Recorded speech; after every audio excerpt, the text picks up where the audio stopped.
मैं डॉक्टर द्वारका प्रसाद, दोस्तों मैं एक मनोवैज्ञानिक सलाहकार, एक लाइफ कोच और करियर काउंसलर हूं। दोस्तों आज हम बच्चों से जुड़ी हुई एक और अन्य समस्या पर डिस्कस करने जा रहे हैं और इस समस्या का नाम है टिक्स डिसऑर्डर। अगर इसकी डेफिनेशन की अगर मैं बात करूं तो tics are irregular, uncountable, unwanted and repetitive movement of muscle that can occur in any part of the body। यानी कि ये अनवांटेड होती है, अनकाउंटेबल होती है और रेपिटेटिव होती है और सडन होती है, अचानक से होती है।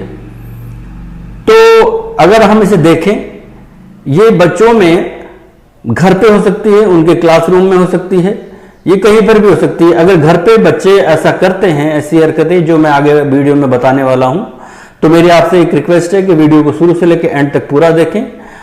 तो जब ये घर पे करते हैं तो पेरेंट्स को लगता है कि ये बच्चे हमसे कोई बात मनवाना चाह रहे हैं या हमें परेशान करना चाह रहे हैं। इस चक्कर में वो उनको डांट देते हैं, कभी कभी थप्पड़ भी जड़ देते हैं।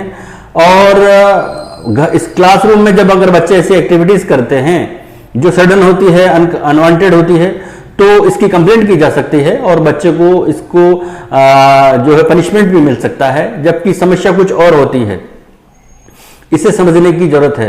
तो दोस्तों ये टिक्स डिसऑर्डर क्या होता है ये मैं बता चुका हूं डेफिनेशन वाइज। हाँ, ये दो तरह से होता है, एक मोटर मूवमेंट में होता है और एक वोकल मूवमेंट इसमें एक्टिविटीज होती है।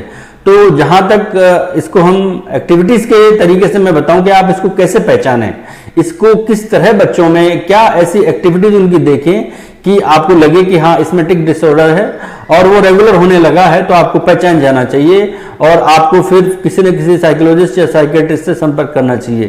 तो इसमें जनरली होता क्या है कि बच्चे अचानक से अपनी आंख को की जो पुतली है उसको झपकाने लगते हैं, यूं यूं करके तो झपकाने लगते हैं, या फिर वो नाक को हिलाते हैं बार बार यूं करके, या कंधे उचकाते हैं यूं करके, या आपने एक मूवी देखी होगी जिसमें हिचकी लेती है एक्स्ट्रा, जो उस फिल्म की मूवी की एक्ट्रेस होती है उसको बार बार हिचकियां आती हैं बोलते वक्त, तो उस तरह वो हिचकियां आने लगती हैं कुछ और होठ जो है वो चबाने की आदत तो आप जनरली काटने की या दबाने की आदत आप तो देखिए जनरली लोग बच्चे जो है 2 से 14 साल की एज के जो बच्चे होते हैं वो करते हैं।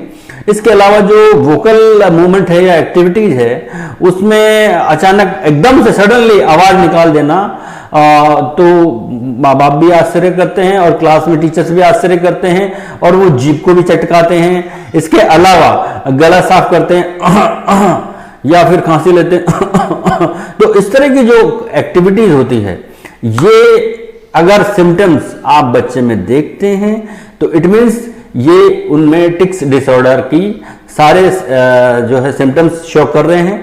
आपको इनको उस तरह नहीं लेना चाहिए कि ये बच्चा हमें परेशान कर रहा है, हमें कोई बात मनवा रहा है। ये आपको तुरंत प्रभाव से उसके उस स्कूल के किसी काउंसलर से या बाहर किसी काउंसलर से या किसी साइकियाट्रिस्ट से संपर्क करना चाहिए।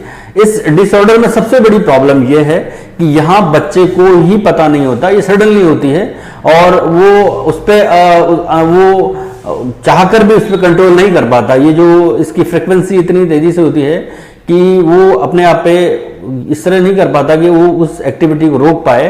तो हम उस पर पूरी तरह दोष मढ़ दें कि बच्चा जानबूझ के कर रहा है, ये बेहद गलत होगा। तो ये अनकाउंटेबल होती है, अनवांटेड होती है, तो ये हमें खास ध्यान रखना होता है। इसके कॉजेस क्या होते हैं, अगर इसके कॉजेस में जाएं तो एक तो यह है कि भाई जेनेटिकली ये एक पीढ़ी से दूसरी पीढ़ी में चली जाती है, तो एक तो जेनेटिक रीजन हो गया। दूसरा इसका रीजन हो गया कि ये केमिकल इम्बैलेंस के जरिए भी होती है, क्योंकि हमारे ब्रेन में न्यूरोट्रांसमीटर पाए जाते हैं जहां पर डोपामाइन नाम का एक जो है हार्मोन रिलीज होता है, केमिकल रिलीज होता है, और इस डोपामाइन के इम्बैलेंस होने से भी ये प्रॉब्लम क्रिएट होने लगती है। एनवायरमेंटल अगर फैक्टर्स की बात करें तो एनवायरमेंटल फैक्टर्स में बहुत सारे ऐसे कॉजेज आ जाते हैं लाइक दैट के जैसे कोई ब्रेन इंजरी हो जाना, या कोई सर्जरी के दौरान कोई कमी रह जाना, या कुछ ऐसी पॉइजन टाइप की चीज़ें ले लेना या बॉडी में चली जाना, या फिर बच्चे को काफ़ी देर तक डिप्रेशन रहना, नींद नहीं आना, तो ये सब जो कारण हैं या कॉजेज हैं, इसकी वजह से ये टिक्स डिसऑर्डर डेवलप होते हैं धीरे धीरे, जो रेगुलर होने लगते हैं। अगर हम इसको शुरू में ही देख लें तो इसको कंट्रोल कर सकते हैं।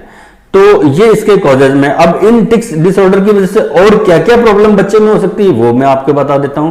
दोस्तों, जब अगर बच्चे में ये सब आप देखने लग जाओ कि वो अचानक से बोलने लग जाता है, कंधे उचकाने लगता है, या आंखों की पुतलियों को भी यूं करता है, या कुछ और एक्टिविटीज ऐसी करता है, तो आप ये समझिए कि उस बच्चे में उस टिक्स डिसऑर्डर की वजह से और समस्याएं भी डेवलप हो सकती है, जैसे कि ओसीडी उसमें हो सकती है, उसमें एडीएचडी का प्रॉब्लम जो है वो हो सकता है, उसमें ऑटिज्म स्पेक्ट्रम डिसऑर्डर हो सकता है, उसमें डिप्रेशन हो सकता है, उसमें लैक ऑफ स्लीपिंग हो सकती है, और उसमें और ऐसी गुस्से जैसी प्रवृत्ति का टेंडेंसी डेवलप हो सकती है।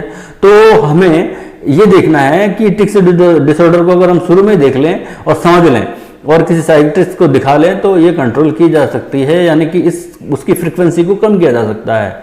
नहीं तो इसके और भी साइड इफेक्ट हो सकते हैं जो साइकोलॉजिकल डिसऑर्डर के रूप में आ सकते हैं। जहां तक ट्रीटमेंट की बात करें तो ट्रीटमेंट में जनरली इसमें सीबीटी थेरेपी का यूज किया जाता है, जिसमें उसकी जो इमोशनल फीलिंग्स हैं या उसकी जो सोशल एक्टिविटीज हैं उनमें इस तरह से सुधार किया जाता है या उनको इस तरह से सेट किया जाता है साइकोलॉजिस्ट के द्वारा कि धीरे धीरे इस प्रॉब्लम जो है टिक डिसऑर्डर की प्रॉब्लम को कम किया जा सकता है।